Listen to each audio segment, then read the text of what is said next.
Mujua-jua ras salom man banta krina perpulungan sini kelengi kami khususnya jemaat yang ada di GBKP wilayah pelayanan klasis Jakarta Kalimantan.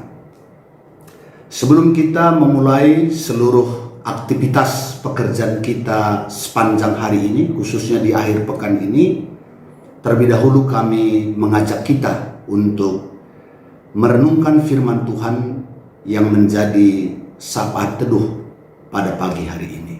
Sebelum kita merenungkan firman Tuhan, mari kita bersatu di dalam doa. Kita berdoa. Tuhan Allah Bapa yang berada dalam sorga, terima kasih Tuhan atas penyertaan-Mu dalam istirahat kami. Dan kami bersyukur atas pagi hari ini, atas kekuatan dan kesehatan yang Tuhan berikan, serta hari yang baik yang Tuhan sediakan bagi kami. Sebelum kami melakukan segala aktivitas kami sepanjang hari ini, terlebih dahulu kami mau datang sujud menyembah di hadapan-Mu untuk mendengarkan kebenaran firman-Mu yang menjadi pelita bagi kaki kami, terang bagi jalan kami, di dalam kami menjalani hari-hari hidup kami. Biarlah Roh-Mu yang kudus menguasai hati dan pikiran kami, memimpin kami ke dalam kebenaran firman-Mu, serta menolong kami sehingga kami mampu melakukan firman-Mu dalam hidup kami sehari-hari. Berfirmanlah ya Tuhan, dan kami siap mendengarkannya. Di dalam nama Yesus kami sudah berdoa dan bersyukur. Haleluya, haleluya, amin.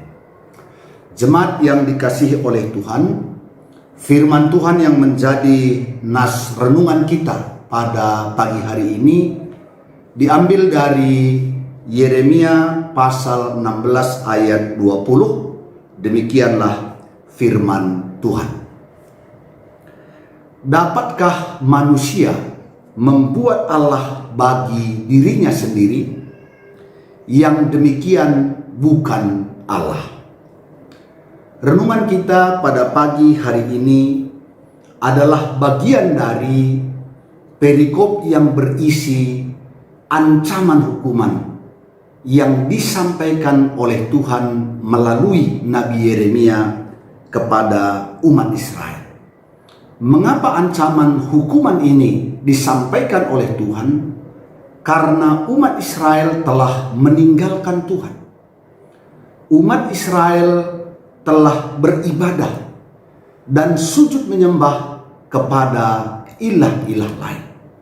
Mereka juga telah meninggalkan atau tidak lagi berpegang kepada Taurat Tuhan. Atas ancaman ini, Yeremia sebenarnya sangat bersusah hati karena dia tahu bahwa apabila umat Israel tidak bertobat dari jalan mereka, maka ancaman hukuman yang telah disampaikan oleh Allah ini pasti akan terjadi. Jemaat yang dikasihi Tuhan, firman Tuhan yang telah kami bacakan tadi kepada kita dengan jelas dikatakan, dapatkah manusia membuat Allah bagi dirinya sendiri? Yang demikian bukan Allah. Jawaban atas firman Tuhan ini sebenarnya sudah sangat jelas, bahwa manusia tidak dapat membuat Allah bagi dirinya sendiri. Manusia tidak dapat menjadikan sesuatu dan hal itu adalah Allah bagi dirinya sendiri. Ya, sebab jelas dikatakan yang demikian bukan Allah. Sebab Allah yang benar, Allah yang sungguh-sungguh Allah, Allah yang hidup adalah Allah yang menciptakan segala sesuatu. Allah yang menciptakan manusia itu sendiri. Jadi bagaimana mungkin manusia membuat sesuatu atau menjadikan sesuatu menjadi Allah bagi dirinya sendiri? Namun demikian sejarah umat Israel, bahkan kita melihat sejarah bangsa-bangsa yang lain juga, betapa sering menjadikan sesuatu, membuat sesuatu menjadi Allah bagi diri mereka sendiri. Mereka beribadah dan sujud menyembah kepada Allah yang bukan Allah itu. Seperti ditegaskan oleh firman Tuhan dalam 10 hukum Taurat yang dituliskan dalam Keluaran 20 ayat 4 sampai 5. Di mana di sana firman Tuhan dengan jelas mengatakan, jangan membuat bagimu patung yang menyerupai apapun yang ada di langit di atas, atau yang ada di bumi di bawah, atau yang ada di dalam air di bawah bumi. Jangan sujud menyembah kepadanya atau beribadah kepadanya. Sebab aku Tuhan Allahmu adalah Allah yang cemburu, yang membalaskan kesalahan bapa kepada anak-anaknya, kepada keturunan yang ketiga dan keempat dari orang-orang yang membenci aku. Jadi di sini jelas bahwa ketika manusia membuat sesuatu, menjadikan sesuatu menjadi Allah bagi dirinya sendiri, sangat ditentang oleh Tuhan.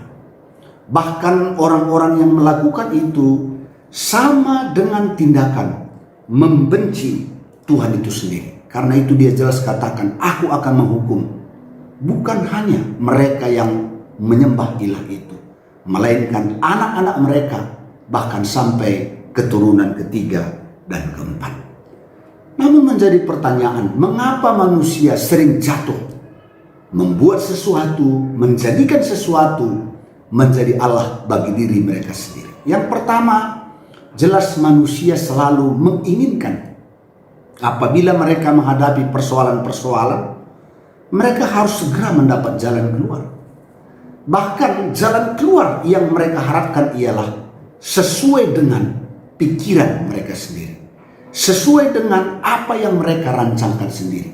Karena itu manusia sering jatuh menyembah Allah lain yang bukan Allah, yang sebenarnya di sana iblis berperan dan memberikan keinginan manusia itu, yang pada akhirnya adalah menghancurkan kehidupan manusia itu sendiri. Karena itu Bapak Ibu Saudara-saudara yang terkasih, apa yang dapat kita renungkan dari firman Tuhan ini?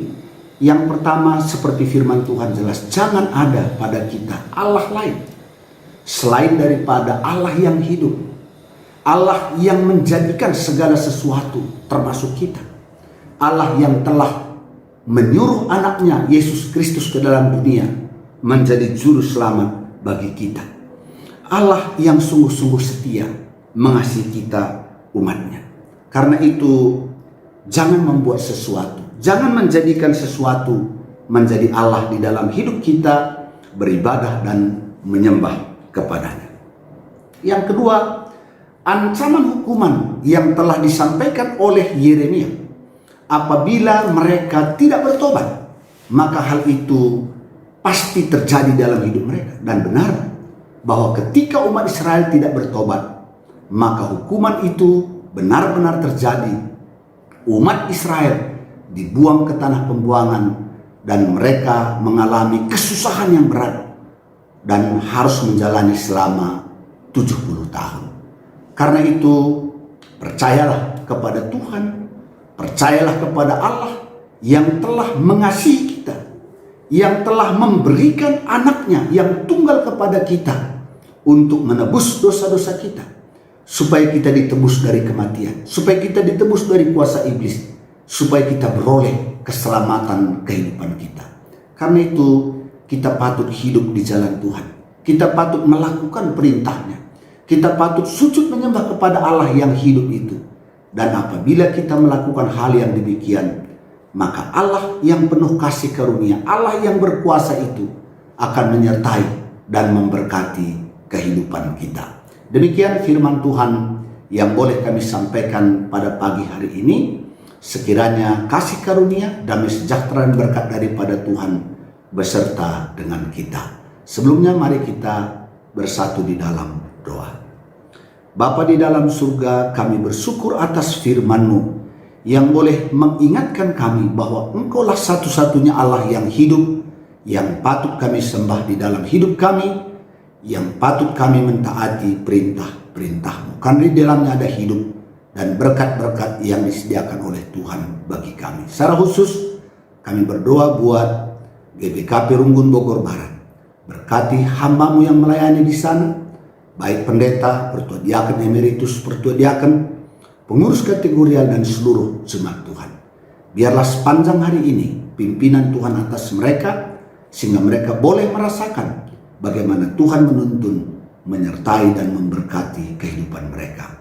Dan seluruh anak-anak Tuhan yang ada di wilayah GBKP Kelasi Jakarta Kalimantan khususnya, biarlah berkat kasih karunia, damai sejahtera yang daripada Tuhan atas kami semuanya. Inilah doa kami, dalam nama Yesus kami sudah berdoa dan bersyukur. Haleluya, haleluya, amin.